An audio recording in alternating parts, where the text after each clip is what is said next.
I really need to start off by saying that writing this ebook was one of the most surprising and enjoyable things I have done in my professional career. I want to say my sincere thanks to Sarah and to Mark Cheatham, who first invited me to write on Notman, which may have been a leap of faith on my part, but was a leap of faith on their part. I do write about photography. I teach history of photography, but one of the sort of inspirations around the ACI was to find this balance between people who know a lot, but may not be the resident expert on this particular topic. The idea is to get kind of new ideas and visions. So Gerda Moray, for instance, who has written extensively on Emily Carr, is stretching into other things that she knows a lot about, has interesting things to say about, and this gives an amazing platform for that. And so I was really excited to sort of go back and live in the 19th century for a while, where I spent a lot of time in my dissertation, which was 18th and 19th century British. And it was really fun. I can't say enough about the vision of the project and then the professionalism of the team that Sarah has brought on board.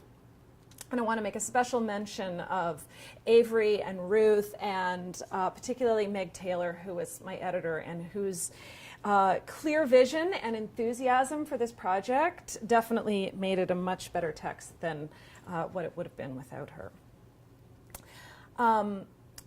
So I have to say, when I was first asked about writing about Nottman, I was intrigued, but we were laughing because Sarah was saying there's so much interest in this ebook, in Nottman, and I said, from art historians? Like, really?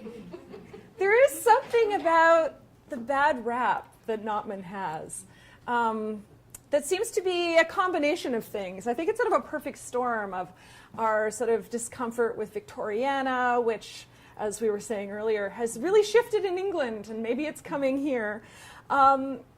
But also to the way we don't have a sort of fully developed sense of photo history necessarily, even in North America completely, and so how Nottman fits into that, particularly into kind of a global system of exchange. Of course, photographs are by nature global. They emerge at a moment when everything is in transit. They are, first of all, in the 1840s, used to capture images of the rest of the world, which are eagerly sent around and consumed, and they inspire travel and so on. So how Nottman, this fugitive Scotsman who runs away to Montreal and then becomes this pillar of Montreal society, fits into that, is intriguing. But I think all I can say is that if I've produced anything, and you can tell me at the end, it's, I really hope, just a bit of a roadmap for future exploration. There is so much there. I should signal there are hundreds of thousands of images in the Nottman archive, and many of them are digitized and available on the McCord website. And good luck. It's an interesting digital project, and so I think the ACI idea is a beautiful balance, because there's not a huge amount of context on the McCord site, which is one of the things that makes it really exciting, but you have to kind of know what you're looking for before you dig in. So, as Sarah's alluded, the broad strokes of Nottman's personal story have the flair of a Victorian novel. He was born in 1826 in Paisley, Scotland. His father was a designer and a manufacturer of woolen cloth. Young William was the beneficiary of his family's ambitious upward mobility, and when he was a teenager, the Nottmans moved to the city of Glasgow. Very little is definitively known about Nottman's early years, but it's evident that he received a decent education, including training in painting and drawing. And there was some evidence that he was an amateur photographer and that he may have received some photographic instruction in Glasgow. He apparently had hopes of becoming a professional artist, but was advised to join his father's business, deemed a more stable line of work. Not true, as it turned out. After a sharp downturn in the Scottish economy, he scrambled to save his family business and made some very poor judgment calls, largely to do with slightly faking orders. Although he certainly knew this wasn't really above board, he seemed not to understand it was entirely outside the law. The fraud was revealed, charges laid, and they basically just put him on a boat, sent him away in the hopes that they could lay everything at his feet and save the rest of them from going to prison. So in 1856, he left Glasgow and sailed to Montreal, which was a logical place to go. It was the thriving hub of British North America. And as there was no way for anyone to know otherwise, he quickly got a job with the dry goods firm Ogilvy, Lewis and Company. Dry goods at that time was seasonal because at a certain point everything froze over and imports ceased. So he decided at that point, now free of his family advice, he decided to set up a photography studio. There were photography studios in Montreal, but none that rivaled the scale and scope of those Notman had left behind in Glasgow. Scotland was a center of the relatively new art, science, and business of photography. The city boasted exhibitions, accomplished professionals, flourishing amateur groups, all of which would have been, not surprisingly, attractive to a modern, ambitious, and well-heeled young man like Notman. His photography business, when he first set it up in Montreal, was just meant to be seasonal. He was supposed to move back and forth, but he did not, because he quickly realized that he could make a go of the photography venture. And that turning point seemed to be locked into place when the Grand Trunk Railway hired him in 1858 to document the 2-year process of building Victoria Bridge. And Nottman managed to leverage this opportunity in every way possible. The covered bridge, the longest in the world at the time, would connect Quebec by train, by rail, to the eastern seaboard cities of Boston and New York. The project was a monumental undertaking, and Nottman documented every step. And now he must have had some assistance with the heaviest equipment, but for the most part he worked alone through the winter, often climbing or balancing to find the best angles. It's generally assumed that this is one of the best angles, although probably didn't include quite as much climbing as some of the others. In this case, he zoomed in tight to the tunnel and placed us almost dead center on the tracks. The subject matter demanded a modern industrial aesthetic, and Nottman complied. From our viewpoint here on the tracks, Nottman enables us to see the overhead structure reflected in the side beams as crosshatch shadows. The shadows provide the slightest hint of the natural world in which this mammoth industrial construction rests.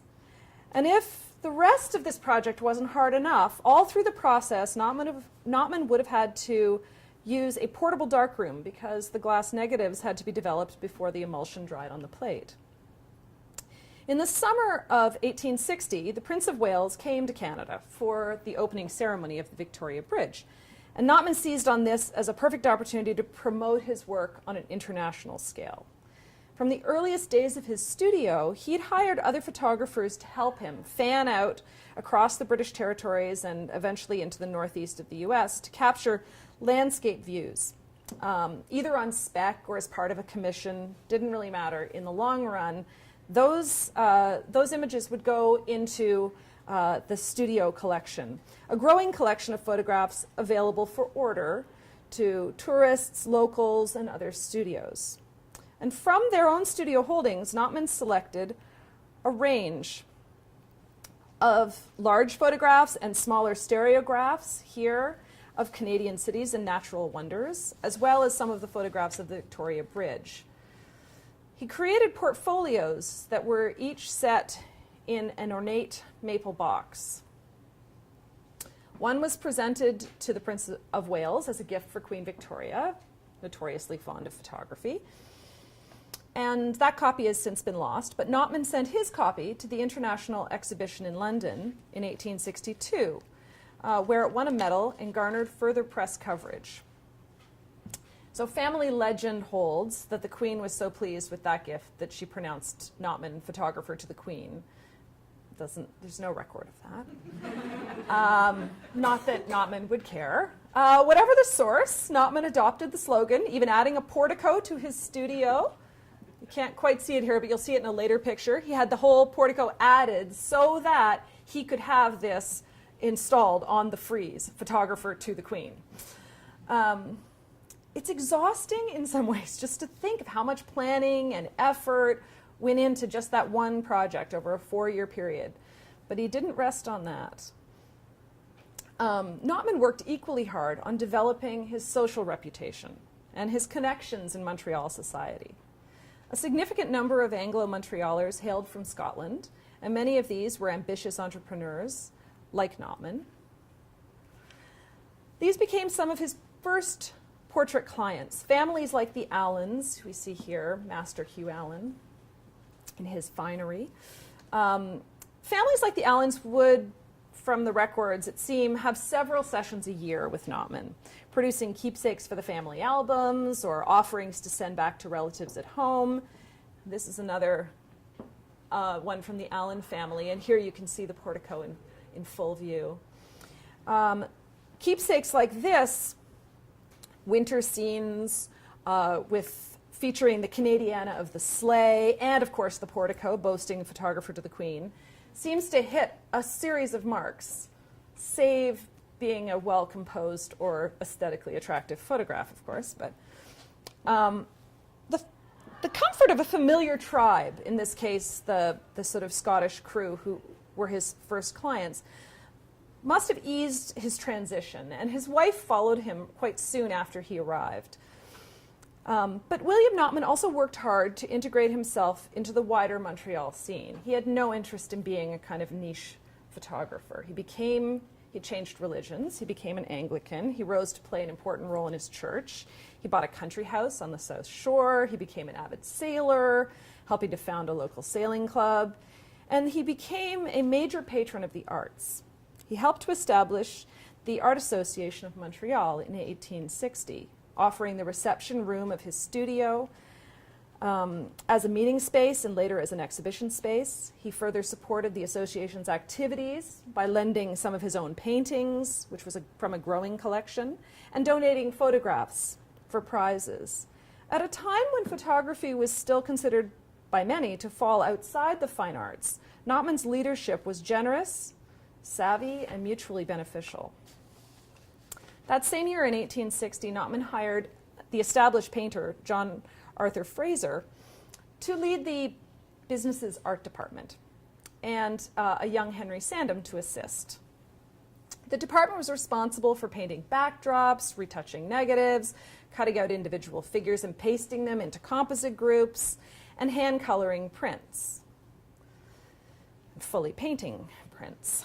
The work of the art department became an integral part of the studio's appeal and of its competitive advantage in the marketplace.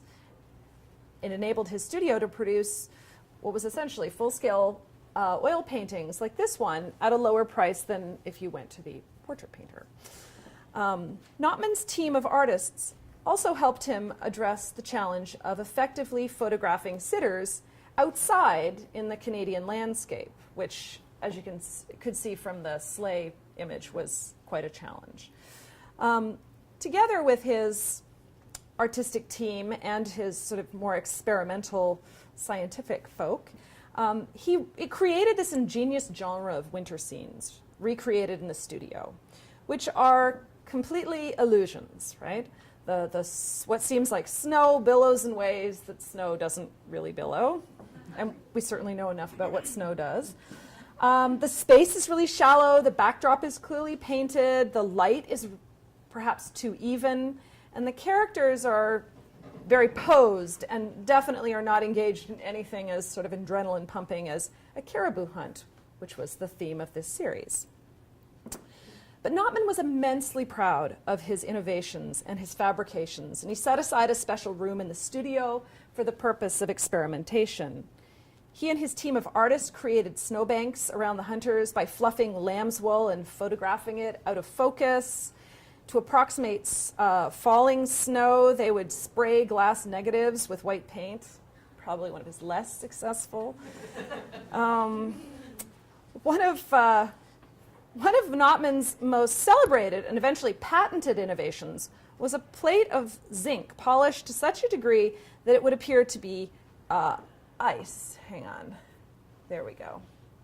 This is Miss Pryor. And she's actually, I think he had her posed here just to kind of get the feel of it, because he was eventually just going to cut her out and put her in a composite scene. But I like that, you know, she doesn't have to just stand in the studio. She's literally pretending to skate before she is cut out and pretending to skate with the larger group. Now, you might also notice that she has come in her most fetching gear, including a hat that seems to be made out of a dead squirrel. It's sort of like Davy Crockett, but a feminine version for the Canadian crowd. Another image from the caribou hunting series featured a campfire created by a magnesium flare, a lighting technique Nottman used for many purposes, given that on top of all the other challenges he was facing, of course, they were operating without electricity. The caribou hunting series was commissioned by William Rhodes, a British military officer who'd settled in Canada and went on to become a successful landowner and politician. The series consists of 9 photographs featuring Rhodes, his son, and the people playing their Huron guides. In this scene, Rhodes crouches, waiting for the caribou, all the while being quietly coached by his native guide. The records always say that this figure is one of Nottman's employees, but I think he looks enough like Rhodes that he could be his son. Maybe that's a project for somebody to take up, maybe not me. Rhodes and his crew came in their own clothes and equipment, and they really wanted to make these images as authentic as possible. But reminding us that naturalism is always a historically contextual illusion, these images were described by contemporary viewers as miraculously lifelike. So Edward Wilson, who edited the influential journal, The Philadelphia Photographer, and you have to remember Philadelphia was really important in the 19th century. I know that sounds like it's a bit of a small pie, but it's a very important international photography journal, featured this image on the cover of the May 1866 issue and raved, "Nature has been caught, not napping but alive. Out of doors has been brought indoors with the elements. We have never seen anything more successful and true to nature, without being nature itself." And he goes on, "Oh, what a future there is for photography," which strikes me as a little weird. There were a lot of other things that photography seemed to signal, that other than dressing up and pretending to be on a caribou hunt, but it was clearly a very exciting construction. So Nottman submitted this picture and part of the series to periodicals, obviously the Philadelphia Photographer, and to exhibitions, including the Paris World Exposition of 1867, where they won awards. Thematically, they capture the appealing view of the Canadian experience, filled with adventure and friendly Indigenous guides. Rhodes clearly collaborated with Nottman to record what is essentially kind of a heroic view of himself, sliding into the Canadian landscape and sort of succeeding in this rustic and rugged world. And thankfully for Nottman, it was a view that clearly appealed to many others, and because he kept copies of this set, and people could order them just as genre scenes, and he did quite well with this series. Nottman worked steadily to develop the reach of all of his wares, and he added studios in other places where the public could purchase these prints or commission their own. In 1868, he established a studio in Ottawa. This is the one in Toronto. Often he would set them up in partnerships with a trusted associate in charge. These weren't sort of like cheap franchises where sort of went to the highest bidder. He had a really structured plan in place. He placed John Fraser in charge, his art director, in charge of his Toronto branch, and called it Nottman and Fraser. He offered a junior partnership in the Montreal studio to Sandham. And he was always on the lookout for new opportunities. And in 1869, he garnered a commission to produce student and faculty portraits at Vassar College in New York State. And he quickly developed this line of business and eventually set up seasonal branches at Harvard and Yale. And at the height of his empire in the 1880s, Nottman's name was on 20 studios. In every aspect of his business, Nottman showed remarkable drive and an attendant ability to kind of create photographic opportunities where many times other people didn't see them, or if they did see them, he spun them in a way that just made it that much more powerful. his work on class portraits and other kind of groups seems to recognize the appeal of belonging, particularly in a kind of emerging middle-class bourgeois place like Montreal. And so he would take photographs of these sports teams, the lacrosse club. This series was actually commissioned by the sort of, I wouldn't call him the inventor of lacrosse, because it was a long-standing indigenous game, but the person who kind of, retooled it, Beer, who retooled it for the Canadian context, and at this point, at Confederation, was pitching it hard as the national game. So he created this series. But there was also, there was the appeal of commissioning a group portrait, but there was also the appeal of being in it. And this is a series of the women, some of the women who worked in Nottman's studio, where he's also clearly playing around with positioning and how to organize people in a group so they don't look really, really awkward. I think they start moving here into something that's a little strangely, it's like conversation piece gone to kind of a Victorian drama, but he's working through these ideas. Although group portraits are really difficult, there are so many challenges that he doesn't really find a solution that works for him until he starts to use composites extensively. And this allows him to fully exploit that market. Composites are also a creative response to practical problems like the long exposure times necessitated by slow emulsions, and that made it frustratingly difficult to get interesting and university-pleasing photographs of large groups. Inevitably, someone moves. The whole group ended up looking rigid in their efforts not to move. And photographing, for instance, students like these students who are a group at Yale or Harvard, getting them to look like they're seated in a library is nigh yet impossible because of the low light conditions in Victorian buildings. So starting in 1864, for group images, Nottman began to photograph the sitters separately. And then the photographs would be printed and cut out by the art department before being pasted onto a larger photograph or painted backdrop. And the completed collage would then be photographed again to create the final image. Nottman didn't pioneer this, nor was he the first one to bring it to Montreal, but he and his team of artists developed it in ingenious ways that really seemed to plug into their clients' desires, build new audiences, and brought a lot of fame to his studio. So here we have another from that skating series. We have Mrs. William Eaton as a Turkish lady. And there don't seem to be any themes for this particular one. It seems to be highly eclectic, which really raises the question of, like, how did that conversation go down? We'll come back to that. So like the winter scenes, Nottman turned sitting for the composites into a kind of theatrical experience for his clients. He seemed to invite them to engage their creativity, their imagination, and he carefully created the most fashionable and elegant studios that he could kind of dream up and hire people to help him with. And he really advertised the sittings as a special event. It was like a social outing. It was an activity. There were dressers available, so you would bring your costume, you wouldn't wear it to the studio, and then there would be women there to help you change, and I think they were quite well trained in sort of how to make this as sort of special as it could possibly be. His sitters become full participants in this experience, often presenting themselves in their finest or strangest clothes.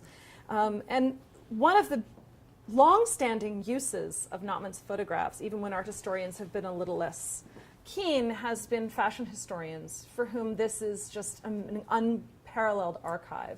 And not just in Canada, but actually right across North America. And even I have a student who's working on fashion, and there's been quite a lot of discussion about the fact that Montreal was much more intimately linked with Paris at this point. So the fashions here are often, maybe not the Turkish fantasy, but a lot of the fashions that we see in Nottman's photographs are actually more sort of cutting edge than you might be seeing in New York at the time. The skating carnival, which those people are all kind of prepping for, or one of them, was Nottman's most ambitious composite undertaking. It was made from more than 300 individual photographs, and its creation makes evident Notman's keen sense of marketing. He ran an ad in the Montreal Gazette in 1870 that read, "The approaching carnival at the skating rink is likely to be one of more than ordinary interest from the fact that His Royal Highness Prince Arthur is expected to grace the occasion with his presence.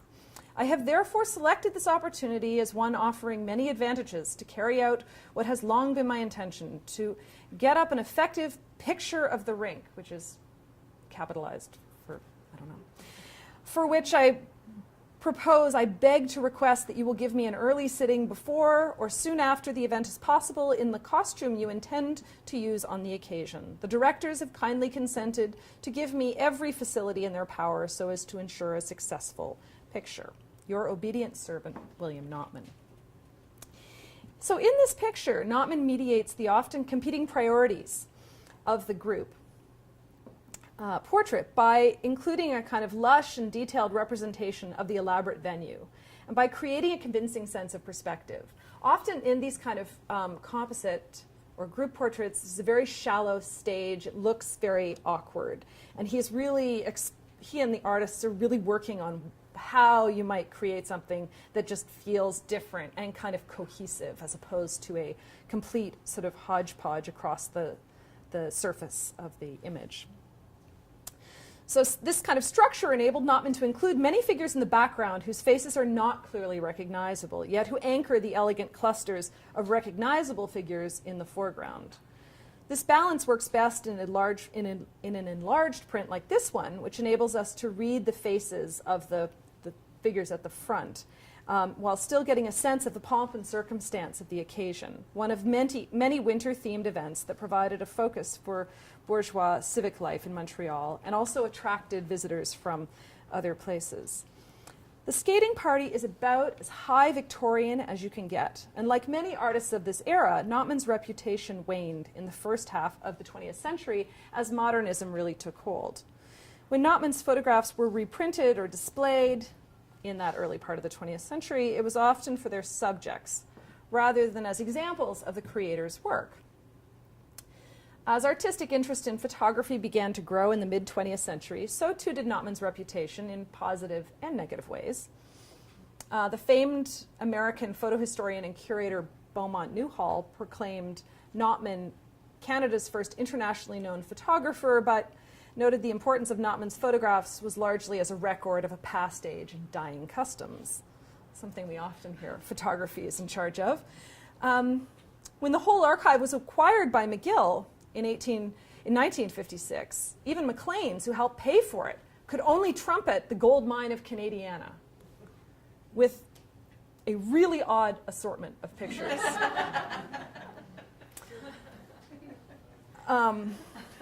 In 1965, collector, photographer, and amateur historian Ralph Greenhill concluded, quote, as a photographer, Nottman tended to promote some of the worst features of Victorian photography, studio scenes and composites, end quote. One can almost feel Greenhill cringing as he writes of the composites. Oh, the results were artificial and were mostly very bad pictures. Greenhill determines that Nottman's portraits, though, with their emphasis on the studio properties, draperies, artificial backgrounds, appear characterless and formalized, although the best of them do have a period charm. It's not impossible, if you hang out on the McCord website, to see how Greenhill could feel this way, how you could pull together a set of images that might give you that sense of his work. It's really easy to find, 10 portraits, really stiff people sitting in exactly the same pose with exactly the same non-expression in the same furniture with everything as is. But it's his certainty that really intrigues me, because how many of Nottman's hundreds of thousands of photographs did Greenhill see before he came to those definitive conclusions?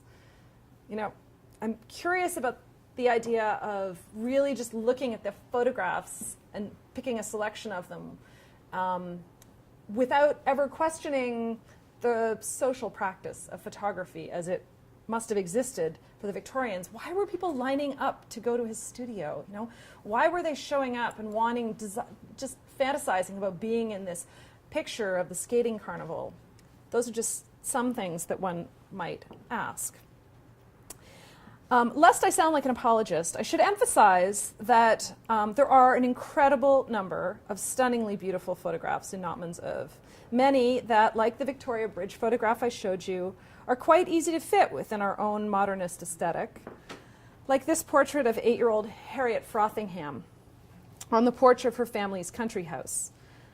Notman's photographs of the eccentric and liberal American Frothingham family are among his most experimental portraits. They feature unusual poses, props, settings.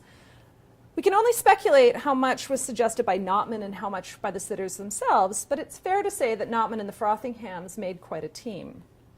In this case, the strong graphic lines of the lattice and the balustrades make a compelling backdrop for the girl with the skinny legs, the scruffy lapdog, and the jaunty hat, who fixed the photographer with a calm and direct stare. Her body takes up less than half the height of the picture, but she's undeniably its focus. The balance between her and her surroundings is a delicate tension, which she seems to dominate by pure force of personality. And I've been doing some research on the Frothinghams, and she had a fantastically strong personality, as did all of her sisters and their mother, who was a distant cousin, it turns out, of Louisa May Alcott. So there's a real sort of Little Women thing with these girls, where they're encouraged to be super creative and really express themselves. And you can only imagine what Nottman was thinking. It wasn't quite the Scottish crew he was more used to dealing with. And yet in this picture, he's really manipulated the light to draw out the starkest contrast and to create really un-Victorian lines. So I would argue that, much like quoting from the Bible, you can make almost any argument you want by drawing on the hundreds of thousands of pictures in the Nottman archive. However, there does seem to be something that really interesting that happens when Nottman steps out of the familiar of his studio and away from its familiar props. As with Harriet, the way Nottman situates, frames, and adorns and lights the young Mrs. Mackenzie, and these pictures are both from 1871, seems to tell a rich story. And it also seems to anticipate kind of impressionist angles and subject matter and so on. I mean, here we could ask, is the needlepoint pillow there by chance, or did Mrs. Mackenzie bring it along as testament to her feminine industry? Despite the overall appearance of indolence, she can't even move, she's got so much dress on. It's the newspaper tossed aside by design or accident. Did Nottman mean to create a visual equation between the lovely white sculpture on the right and the almost immobilized woman?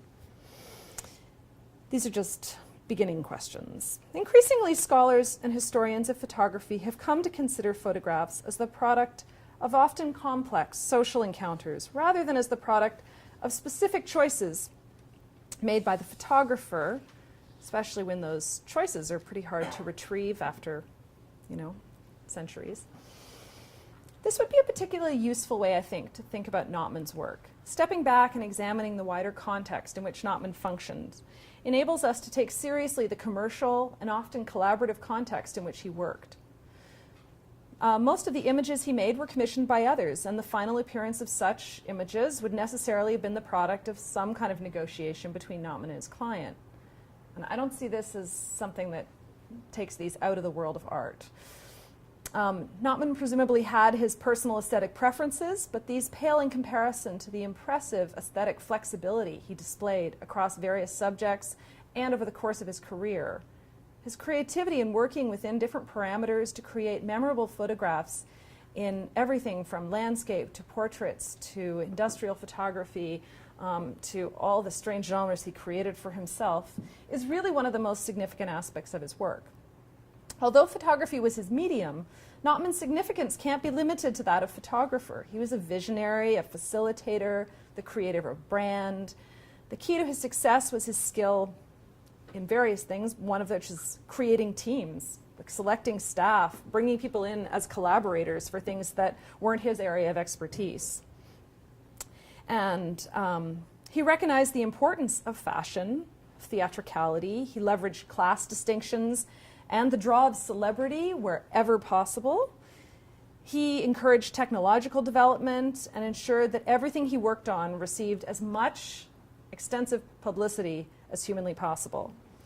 And these varied skills may not fit very neatly into our mold of the artist as isolated genius, but I want to propose that they do foreshadow more contemporary artistic icons like Andy Warhol and crew. And I think that if we shift our frame and our way of thinking, that Nottman really opens up a huge variety of possibilities for future study. So thank you very much.